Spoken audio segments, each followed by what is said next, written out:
అది నేను కాదు, సశాస్త్రీయంగా చెప్పడం చాలా కష్టం.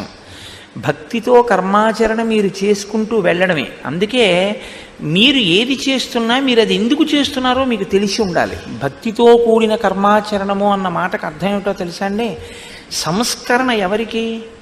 అవయవములకు ఉండదు. మీరు బాగా గుర్తుపెట్టుకోండి, వాటికి శౌచం ఉంటుంది అంతే. ఇప్పుడు నా శరీరమునకు ఏముంటుంది? శౌచమును సిద్ధింపచేయాలి. దీనికి శౌచం కలగాలంటే ఏం చేయాలి? స్నానం చేయాలంతే. స్నానం చేస్తే దీనికి శౌచం వస్తుంది. మనసుకి స్నానం చేయిస్తారా? కుదరదు. మరి మనసుకి ఎలా వస్తుంది శౌచం? సంస్కారము చేత వస్తుంది. సంస్కారము దేని చేత వస్తుంది? శిక్షింపబడిన బుద్ధి చేత వస్తుంది. బుద్ధికి శిక్షణ ఎక్కడి నుంచి వస్తుంది? గురువు యొక్క ప్రవచనము చేత, గురువుగారి యొక్క వాక్కుల చేత. వాటి యందు తదేక దృష్టితో విని వాటిని మనసులో నిలబెట్టుకోవడం చేత బుద్ధికి శిక్షణ వస్తుంది.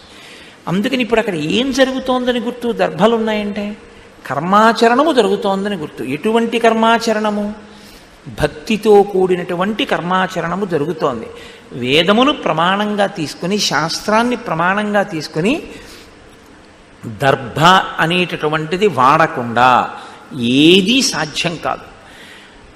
శౌచము కలిగి చక్కగా ఆసన సిద్ధి కలగాలంటే ఓ దర్భాసనం వేసి కూర్చుంటారు. కూర్చోవడం దగ్గర నుంచే దర్భాసనం.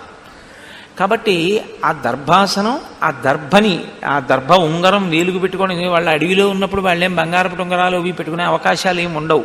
కాబట్టి ఓ పవిత్రం అంటే దర్భని ముడి వేసుకుని వేలుగు పెట్టుకుంటారు. ఏది చేసినా దర్భలతో చేయబడినటువంటి కూర్చె పట్టుకుంటారు. ఆ కూర్చె పట్టుకుంటే అది పరమ పవిత్రం. ఆ కూర్చెతో పట్టుకుని ఆ కూర్చెతో ఏ పనైనా చేస్తే. కాబట్టి అక్కడ అన్ని దర్భలు ఉన్నాయి. బ్రహ్మ్యా లక్ష్మ్యా సమావృతం. అక్కడ ఉండేటటువంటి మనుష్యులు బ్రహ్మతేజస్సు చేత విరాజిల్లుచున్నారు. ఇది చాలా గొప్ప మాట అండి నిజంగా. అది మీరు లోపల అనుభవించాలి. రామాయణంలో బాహ్యమునందు శోభ వేరు, బ్రహ్మ తేజస్సు వేరు. ఈ రెండిటికి ఒక భేదం ఉంటుంది. ఏమిటంటే శోభ, ఒక అందం కాలగతి యందు తరిగిపోతుంది, లేకపోతే వికారమును పొందుతుంది.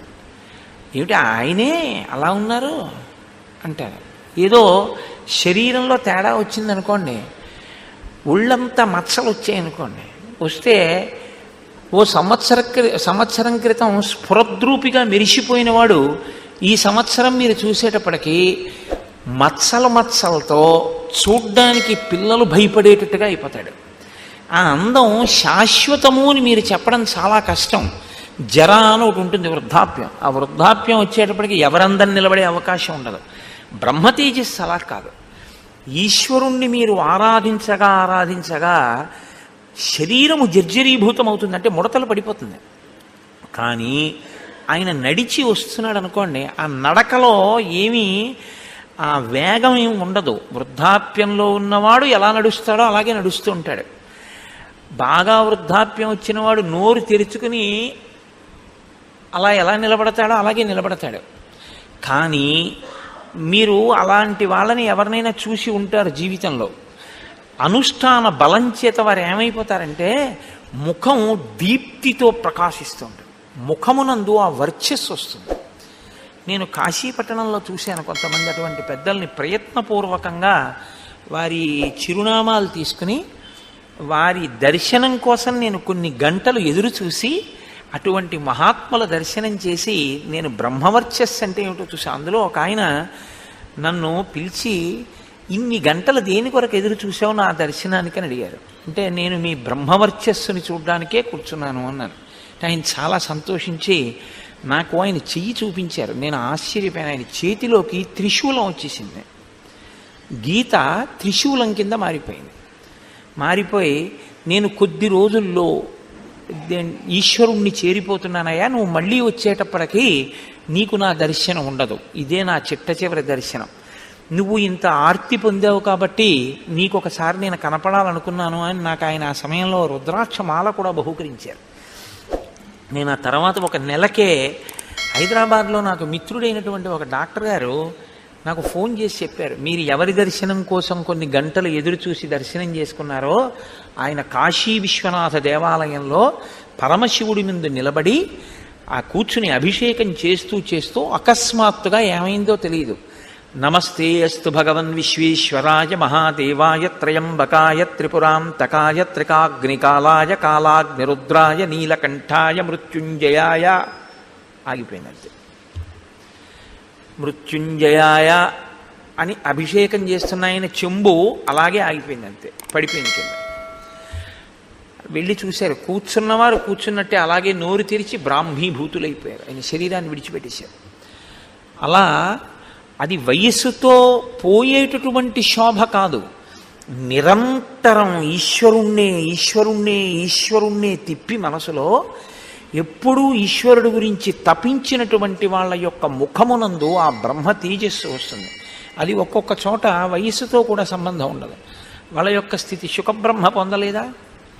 కాబట్టి ఒక్కొక్కరికి చిన్న వయస్సులోనే వచ్చేస్తుంది. ప్రహ్లాదాదులకు పసితనం నుంచి భక్తి అలవడడం ఈశ్వరుని యొక్క అనుగ్రహం. కాబట్టి అటువంటి స్థితిని పొందినటువంటి బ్రహ్మ తేజస్సు కలిగిన వారు ఉన్నారు. అది ఎలా ఉందిట ఆ తాపసాశ్రమ మండలం?